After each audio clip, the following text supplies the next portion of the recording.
കഴിഞ്ഞ ഒരു മാസമായി നടന്ന തീവ്രമായ തെരഞ്ഞെടുപ്പ് പോരാട്ടം എല്ലാ മുന്നണികളും, ഒരു മുന്നണിയെന്നല്ല എല്ലാ മുന്നണികളും ഇഞ്ചോടിഞ്ച് പോരാട്ടം നടന്നിട്ടുള്ള ഒരു തെരഞ്ഞെടുപ്പ് പ്രചരണ വേള കൂടിയായിരുന്നു.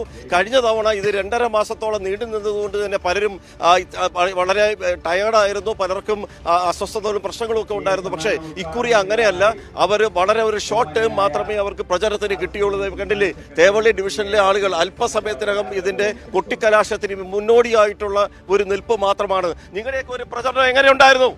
വളരെ നല്ല പോസിറ്റീവ്, പോരാ വളരെ ഊർജിതമായിരുന്നു, പോസിറ്റീവ്, വളരെ ആവേശകരമായ ഒരു സ്ഥാനാർത്ഥിയായിട്ട് ഇറങ്ങിയിട്ട് ഒരു നർത്തകിയാണല്ലോ. സ്ഥാനാർത്ഥിയായിട്ട് ഇറങ്ങിയിട്ട് എങ്ങനെയുണ്ട്? അടിപൊളി, നന്നായിട്ട്. എല്ലായിടവും എനിക്ക് അറിയാം, എൻ്റെ കുട്ടികളുണ്ട്, എൻ്റെ അച്ഛനെ അറിയാവുന്നവരുണ്ട്. അതുകൊണ്ട് വളരെ വലിയൊരു പിന്തുണയാണ് എനിക്ക് കിട്ടിയേക്കുന്നത്. തീർച്ചയായും തീർച്ചയായും ആവേശമില്ലല്ലോ തെരഞ്ഞെടുപ്പ്, ഇങ്ങനെയാണോ?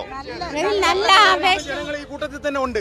ഈ ഡിവിഷനിൽ ഒരു മാറ്റം ആഗ്രഹിക്കുന്ന എന്തെന്ന് വെച്ചാൽ മുൻകാലങ്ങളിൽ വെച്ച് ഒരു മാറ്റം വേണം എന്ന് വെച്ചാൽ CPM ഈ മുൻകാലങ്ങളിൽ ഇരുന്നതിനെക്കാട്ടി ഇപ്പൊ ശക്തമായിട്ട് തിരിച്ചു വന്നിട്ടുണ്ട്.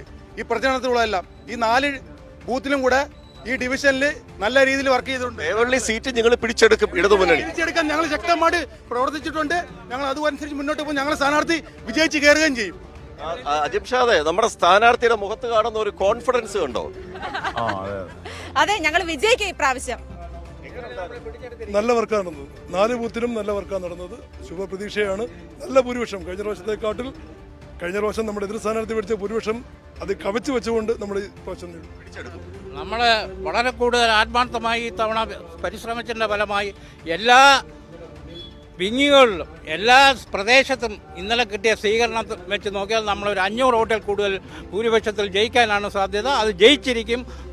ഒറ്റക്കെട്ടായി ഞങ്ങൾ പറയുകയാണ്, ഞങ്ങളുടെ ജയം സുനിശ്ചിതമാണ്.